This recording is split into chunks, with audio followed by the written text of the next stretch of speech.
৭০ বছর বয়সে জীবিকার তাগিদে লড়ছেন নাটোরের সাবেদা বেগম। নিজের বিধবা ভাতায় নাতি স্ত্রীর সন্তান নিয়ে সংসার চলে না, তাই ভ্যান নিয়ে সারাদিন ঘুরে ঘুরে গোবরের ঘুঁটে বিক্রি করেন এই বৃদ্ধা। অভাবেও ভিক্ষাবৃত্তি বেছে নেননি নাটোর সদর উপজেলার মদনহাট গ্রামের সাবেদা বেগম। জীবিকার তাগিদে প্রতিদিন ভোরেই বেরিয়ে পড়েন ভ্যান নিয়ে। বিভিন্ন প্রান্ত ঘুরে ঘুরে সংগ্রহ করেন গোবর, তারপর তা দিয়ে তৈরি করেন জ্বালানি ঘুঁটে।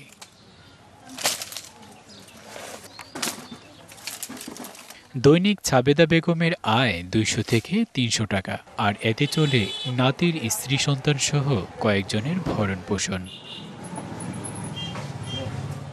প্রায় ৪৫ বছর আগে মারা যান স্বামী।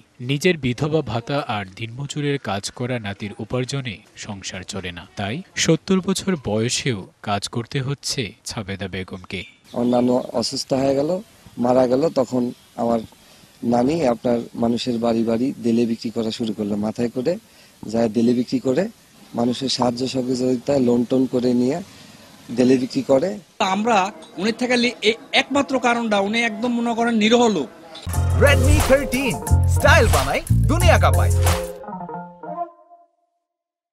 হ্যাঁ, নিয়ে আসে দিলে এবং মহিলা বুঝছেন, আমরা উনি থেকে নিই যাতে উনি বেইছে দুটো ডাল ভাত খায়।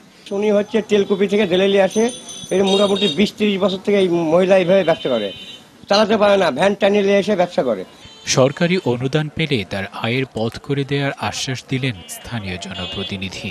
আমরা চেষ্টা করব যে আগামী দিনে এই মেয়েটার জন্য আরো খোঁজ খবর রেখে এই মেয়েটার জন্য একটা তার প্রতিদিনের একটা ইনকামের ব্যবস্থা করা যায় কিনা, যেহেতু বয়স্ক ভাতা টাকা পায় ৩ মাস ৬ মাস পর পর আর কি, প্রতিদিন একটা ইনকামের ব্যবস্থা করা যায় কিনা এই চেষ্টা ইনশাল্লাহ আগামী দিনে করব। আগে মাথায় করে শহরে ঘুরে ঘুরে ঘুঁটে বিক্রি করতেন সাবেদা বেগম, এখন ভ্যানে করে দিনে ছোটেন অন্তত ৬ কিলোমিটার পর্যন্ত। DBC news desk.